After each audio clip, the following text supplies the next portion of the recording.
Hello everyone, this is Abhishek here. Welcome to my class. My today's topic in histopathology is histology of gallbladder. मैंने आपको histology बता चुका हूँ gallbladder की पहले। आज मैं बताऊंगा इसका नर्व सप्लाई और अप्लाइड एस्पेक्ट्स के बारे में। तो चलिए शुरू करते हैं। तो आज हम देख रहे हैं गॉलब्लैडर में अगर इसका नर्व सप्लाई और अप्लाइड एस्पेक्ट्स बताऊंगा मैं आपको। अगर आपने मेरा इसका प्रीवियस वाला वीडियो नहीं देखा है गॉलब्लैडर का तो आप वो देखिए, उसमें मैंने उसकी सारी डिटेल बताया है। उसकी जो लेयर्स होती है म्यूकोसा और म्यूकोसा, सब म्यूकोसा, मस्कुलस एक्सटर्ना और सेरोसा, ये जो लेयर्स होती हैं उनके बारे में बताया है, जिसमें कि जो सब म्यूकोसा लेयर होती है वो गॉलब्लैडर में नहीं होती है और म्यूकोसा में 3 लेयर होती है, उसमें से जिसकी मस्कुलस म्यूकोसा वाली जो लेयर है वो गॉलब्लैडर में नहीं होती है। वो चीज मैं आपको इस मेरे प्रीवियस वाले वीडियो में बता चुका हूँ। इस वीडियो में इसका बताऊंगा नर्व सप्लाई। नर्व सप्लाई मतलब क्या होगा, इसके जो आपका जो नर्व्स है यानी जो आपकी वेन्स है और जो न्यूरॉन्स है और जो नर्वस सिस्टम है, जो उसका सप्लाई यानी नर्व्स जो है, वेन्स के आर्टरीज का जो सप्लाई होता है बॉडी में, वो कैसा होता है, गॉलब्लैडर में कैसा होता है, वो मैं आपको बताऊंगा। ठीक है। इसमें तो नर्व सप्लाई में हम क्या देखते हैं, gallbladder and liver are innervated by both sympathetic and parasympathetic fibres. क्या होता है इसका मतलब कि गॉल ब्लैडर और लिवर दोनों में ही इनर्वेटेड बाय बोथ, इनर्वेटेड यानी कि दोनों में से ही नर्व निकलना, यानी नर्व का उसमें से गुजरना, इनर्वेटेड बाय यानी उसमें से गुजरना, यानी दोनों ही गॉल ब्लैडर में से और लिवर में से दोनों ही तरीके की सिंपैथेटिक और पैरासिम्पैथेटिक नर्व गुजरती है, इनर्वेटेड यानी निकलती है। ठीक है। तो क्या बता रहा था मैं कि दोनों ही गॉल ब्लैडर में सिंपैथेटिक और पैरासिम्पैथेटिक नर्व्स निकलना, गॉल ब्लैडर से लिवर से दोनों में से ही निकलने को इनर्वेटेड बोलते हैं। ठीक है। तो ये गॉल ब्लैडर में भी सिंपैथेटिक सिस्टम भी होता है और पैरासिम्पैथेटिक सिस्टम भी होता है। अभी क्या होता है सिंपैथेटिक और पैरासिम्पैथेटिक सिस्टम आपको बताता हूँ थोड़ा आगे, पहले ये देख लो इसके आगे। पहले क्या होता है, sympathetic fibres innervated blood vessels, यानी कि सिंपैथेटिक फाइबर्स क्या करते हैं, इनर्वेटेड यानी सिंपैथेटिक फाइबर्स किसमें से निकलते हैं, ब्लड वेसल्स में से सिंपैथेटिक सिस्टम होता है। और parasympathetic system and while parasympathetic innervate by large duct, यानी लार्ज डक्ट में पैरासिम्पैथेटिक सिस्टम होता है और ब्लड वेसल्स में होता है सिंपैथेटिक सिस्टम। अब ये सिस्टम होता क्या है आपको मैं बताता हूँ। सिंपैथेटिक सिस्टम यानी कि वो सिस्टम नर्व का जो कि इवोक करे, इवोक यानी जो हाई एनर्जी लेवल से आपकी बॉडी में सप्लाई, जो भी चीज़ों का हाई सप्लाई होना और एनर्जी का एक्सग्रेटेड अमाउंट में यानी कि बहुत ज़्यादा मात्रा में सीक्रेट होना करवाना, यानी ज़्यादा हाईली वर्क करवाना बॉडी को। अगर इसको कॉमन लैंग्वेज में मैं बोलूँ कि बॉडी का हाईली वर्क करना, ठीक है, यानी बॉडी से बहुत ज़्यादा काम करवाना, तो वो काम कौन करवाता है, सिंपैथेटिक सिस्टम करवाता है, फाइबर्स के द्वारा, न्यूरॉन्स के द्वारा सिग्नल सेंड करके जो होता है सर्कुलेशन करवाना बॉडी में, जो भी गॉलब्लैडर के जो भी फंक्शन है, बाइल सीक्रेट करना है, उसको कॉन्सेंट्रेट करना, ठीक है, बाइल जूस सीक्रेट करना, सब जो भी सिस्टम होता है गॉलब्लैडर का और लिवर का, तो कौन करवाता है, सिंपैथेटिक सिस्टम करवाता है। इसके हार्मोन्स रिलीज करवाना, इसमें सारी चीज़ों को एब्जॉर्ब करवाना, पास करवाना, रिलीज करवाना, सब जो काम होता है, टॉक्सिन्स का रिमूव करवाना। तो ये सब चीजें होती तो हैं, पर इनसे करवाता कौन है, ठीक है, ये जो सिस्टम है, ये सिस्टम इन चीजों से करवाता है। ठीक है। सारी चीजें चैनल्स बना हुआ रहता है, पर उनमें करवाने का काम किसका होता है, काम किसका होता है। जैसे कि हम कोई घर बना रहे हैं, घर में आपने पूरा सामान ला लिया, एग्जाम्पल दे रहा हूँ, कॉमन एग्जाम्पल कि आपको समझ में आए, कि आप मकान बनाना चाहते हैं अपना, आपने उसमें ईंटें ला लिया, आपने उसमें सीमेंट ला लिया, आपने रेत बुलवा लिया, आपने मजदूर बुलवा लिए, पर काम कौन करवाएगा, जो इंजीनियर आपने अपॉइंट किया है, जो मिस्त्री है, जो मेन जो घर का संचालक है, घर वाला जो घर बनवा रहा है, वो उसको ऑर्डर देगा ना, तभी तो वो लोग उठ के सारा काम करेंगे। ठीक है। तो वो ऑर्डर देने का काम कौन करता है, सिंपैथेटिक सिस्टम और पैरासिम्पैथेटिक सिस्टम का होता है, कि सारी चीजें तो हैं पर ऑर्डर देके काम करवाने का काम किनका होता है, कि अगर ये इनसे काम नहीं करवाएंगे तो चीजें तो बनी हुई है, वैसी की वैसी है, पर वो चीजें वहां पे होंगी नहीं। ठीक है, काम नहीं करेगी। ठीक है, आ रहा है मेरा पॉइंट समझ में आपको। तो सिंपैथेटिक सिस्टम क्या होता है, ज्यादा काम करवाना, हाई एनर्जी में काम करवाना बॉडी से। और पैरासिम्पैथेटिक का मतलब क्या होता है, ये किसको संचालित करती है, पैरासिम्पैथेटिक इनर्वेट लार्ज डक्ट्स, ये लार्ज डक्ट्स में काम करती हैं। ठीक है। तो ये क्या करती है, लार्ज डक्ट में क्या करती है, हाई एनर्जी लेवल्स जो एक्स्ट्रा हो रहा है आपकी बॉडी में, उसको कंट्रोल करने का काम क्या करती है, तो बॉडी में जो पैरासिम्पैथेटिक फंक्शन है वो क्या करता है कि जो भी चीज़ों को एग्जैगरेटेड अमाउंट में, यानी बहुत मात्रा में जो चीज़ हो रही है, अंडर कंट्रोल है, जो उनको कंट्रोल करने का काम किस सिस्टम का होता है? पैरासिम्पैथेटिक फाइबर सिस्टम का होता है। ठीक है, ये ऐसे सिस्टम होते हैं आपके बॉडी के जो काम बहुत ज़्यादा स्पीड में हो रहा है या हाईली सिक्रीशन हो रहा है, जिसके कारण बॉडी को नुकसान हो सकता है, तो क्या करता है ये सिस्टम? उसको कंट्रोल करने का काम करता है। तो ये था सिंपैथेटिक और पैरासिम्पैथेटिक के बारे में। तो सिंपैथेटिक सिस्टम और पैरासिम्पैथेटिक सिस्टम किसमें होता है? गॉल ब्लैडर और लिवर दोनों में ही होता है। ठीक है, एक बार फिर से बता दो, गॉल ब्लैडर क्या होता है? एक लिवर के इंफीरियर पार्ट में रहता है। जैसे लिवर का मॉड्यूल है ये मेरे पास, तो इंफीरियर पार्ट, ये जो लोअर पोर्शन होता है उसको इंफीरियर पोर्शन बोलते हैं। तो इंफीरियर पार्ट में जैसे अगर आपको देखो यहाँ पर से पे, तो गॉल ब्लैडर दिखेगा। तो नीचे लिवर के नीचे क्या होता है? गॉल ब्लैडर होता है, इंफीरियर पार्ट में सिचुएटेड रहता है। ठीक है, कनेक्टेड रहता है लिवर से, लिवर के पास रहता है, पर लिवर और उसके दोनों के अलग अलग फंक्शन है। ठीक है, पर बाइल दोनों ही सिक्रीट करने का काम करते हैं। अब हम देखेंगे nerves enter the liver through porta hepatis and ramify through liver in portal canals. Nerve जो एंटर करती है लिवर में, वो कहाँ से करती है? पोर्टा हिपैटिस। पोर्टा हिपैटिस कौन सा एरिया होता है? जो ये एरिया होता है इसको बोलते हैं पोर्टा हिपैटिस। इस एरिया से जो नर्व्स हैं लिवर में एंटर करती है। ठीक है, जो भी चैनल्स हैं उसमें लिवर में एंटर करती है। किसके थ्रू? पोर्टा हिपैटिस के थ्रू। ये देख रहे हो, मैंने अगर लिवर को निकाल दिया है यहाँ से मॉड्यूल को आधा, तो ये जो एरिया है इसको बोलते हैं पोर्टा हिपैटिस। इस एरिया से जो नर्व्स हैं, ये कौन सी आर्टरी है? Portal artery, sorry portal vein, और रेड कलर में क्या है? ये हेपेटिस आर्टरी। ठीक है, हेपेटिक आर्टरी जो कि एंटर करती है। ठीक है, तो nerves enter the liver through porta hepatis and ramify through liver in portal canals. यानी क्या करती है? Ramify through liver in portal canals. Portal canals के थ्रू, ये जो पोर्टल कैनाल्स है इनके थ्रू क्या करती है? रेमिफाई हो जाती है, यानी कि अपनी ब्रांचेस बना देती है। ठीक है, अब फॉर एग्जांपल कहाँ बना दूं मैं? जैसे कि ये एक पेड़ है, ठीक है, पेड़ है, ये है पोर्टा हिपैटिस। ठीक है, जिसके थ्रू क्या हो रहा है? पेड़, ये रुक जाओ, ये है लैंड, लैंड के ऊपर क्या है? जमीन के ऊपर है पेड़ लगा हुआ। ठीक है, तो ये है कैनाल्स, पोर्टल कैनाल्स है। ये कौन सा एरिया है? ये पोर्टा हिपैटिस है, जिसके थ्रू क्या हो रहा है? जिसके थ्रू क्या है? पेड़ का जो ये तना है जमीन में लैंड के अंदर एंटर कर रहा है। ठीक है, तो ये समझ लो पोर्टा हिपैटिस। फिर क्या होता है?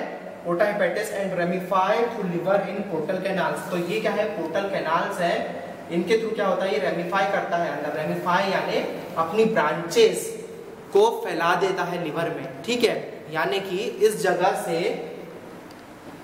से लिवर में क्या होता है? पोर्टा हिपैटिस से, कैनाल से क्या जो वेन्स है, नर्व्स एंटर करती हैं और रेमिफाई हो जाती है, यानी कि अंदर जाकर अपनी जो ब्रांचेस को पूरा फैला देती है लिवर में। ठीक है, किसके थ्रू?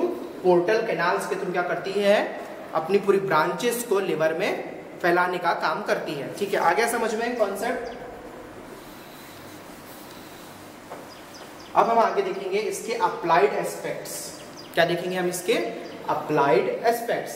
अप्लाइड एस्पेक्ट्स यानी इसमें क्या जो क्लिनिकल फीचर्स क्या हैं, यानी इसमें क्या एबनॉर्मलिटीज आ जाती हैं, क्या इसमें डिसीजेस फॉर्म होती है लिवर और गॉल ब्लैडर में। सबसे पहले होता है गॉल ब्लैडर में सबसे जो कॉमन डिसीज भी बोल सकते हैं इसको, जो सुनने में भी आती है, गॉल स्टोन्स। क्या बोलते हैं? गॉल स्टोन्स, यानी गॉल ब्लैडर में होने वाले स्टोन्स, उनको बोलते हैं गॉल स्टोन्स।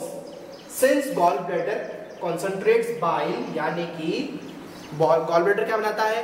बाइल बनाता है, बाइल जूस सिक्रेट करता है और कॉन्सेंट्रेटेड फॉर्म में करता है।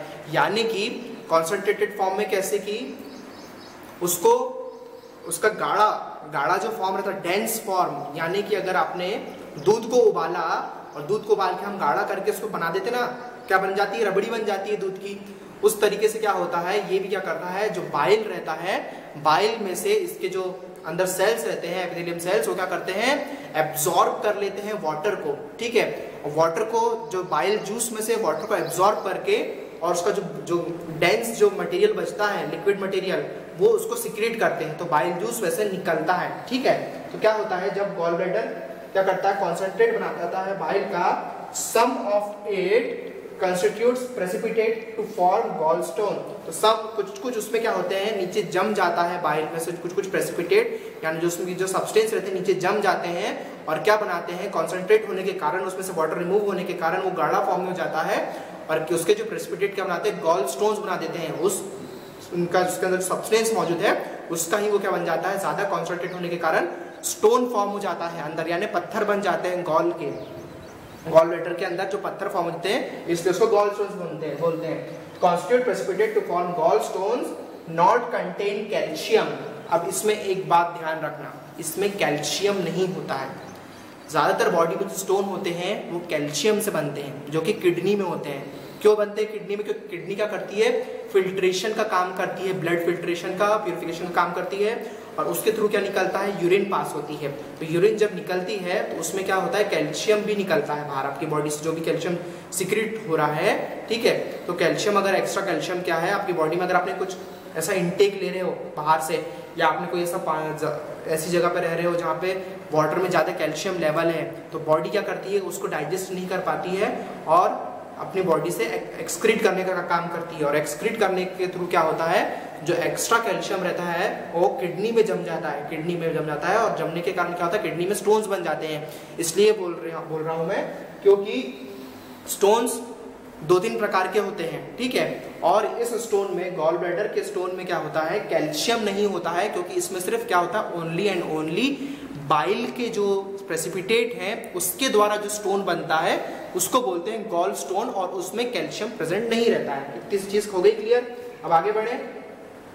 अब जो सेकेंड टर्म है उसको बोलते हैं कोलेसिस्टाइसिस। क्या बोलते हैं, कोलेसिस्टाइसिस। अब कोलेसिस्टाइसिस क्या होता है, इन्फ्लेमेशन ऑफ गॉल ब्लैडर। क्या होता है, गॉल ब्लैडर में जलन, ठीक है, दर्द, उसको बोलते हैं इन्फ्लेमेशन ऑफ गॉल ब्लैडर। क्या होता है, विद और विदाउट गॉल स्टोन्स। इन्फ्लेमेशन होता है गॉल ब्लैडर में विद और without gall stones. Gall stones होने के कारण क्या होगा कि आपकी बॉडी में पेन होगा, एक होगा, ठीक है, दर्द होगा आपकी बॉडी में, क्योंकि उसमें स्टोन बन गए हैं।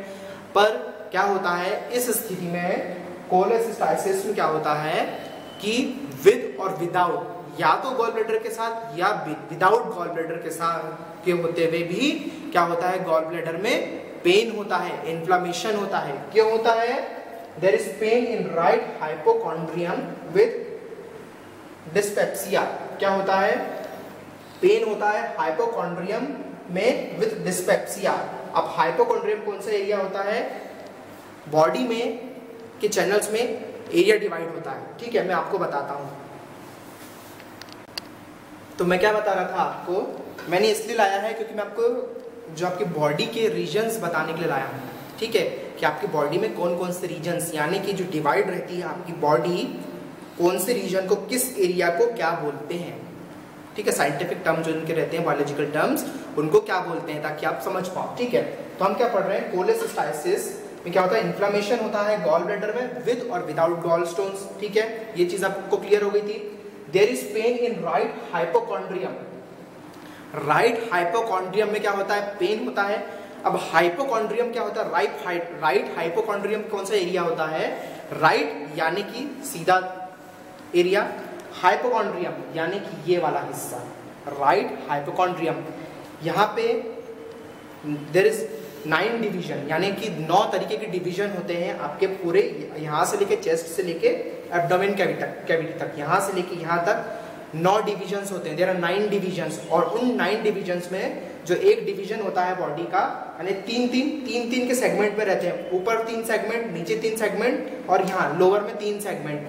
तो जो ये एरिया होता है, ये वाला एरिया, इसको बोलते हैं राइट हाइपोकॉन्ड्रियम सेक्शन, क्योंकि जो लिवर रहता है इधर ही सिचुएटेड रहता है। कहाँ रहता है, इधर ही सिचुएटेड रहता है, यहाँ पर लिवर रहता है, ठीक है, लंग्स, और यहाँ पर रहेगा लिवर, ठीक है, लिवर, ठीक है, यहाँ पे रहेगा लिवर।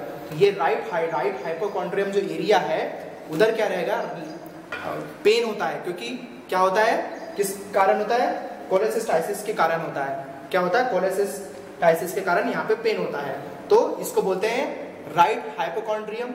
ये होता है लेफ्ट हाइपोकॉन्ड्रियम, क्योंकि लेफ्ट है, और ये जो बीच वाला जो मिडिल वाला पोर्शन होता है उसको एपिगैस्ट्रिक रीजन बोलते हैं। क्या बोलते हैं? Epigastric region. एपिगैस्ट्रिक रीजन क्यों बोलेंगे?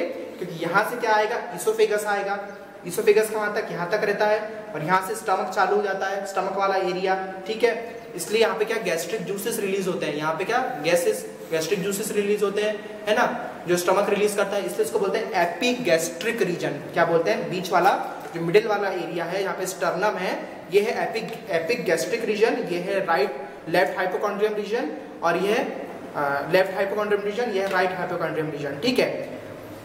और जो मिडिल वाला पोर्शन है जहाँ पे अम्बलाइकल रहता है आपका, यानी नाभि वाला एरिया, ये वाला जो रीजन है, इस रीजन को बोलते हैं अम्बलाइकल रीजन।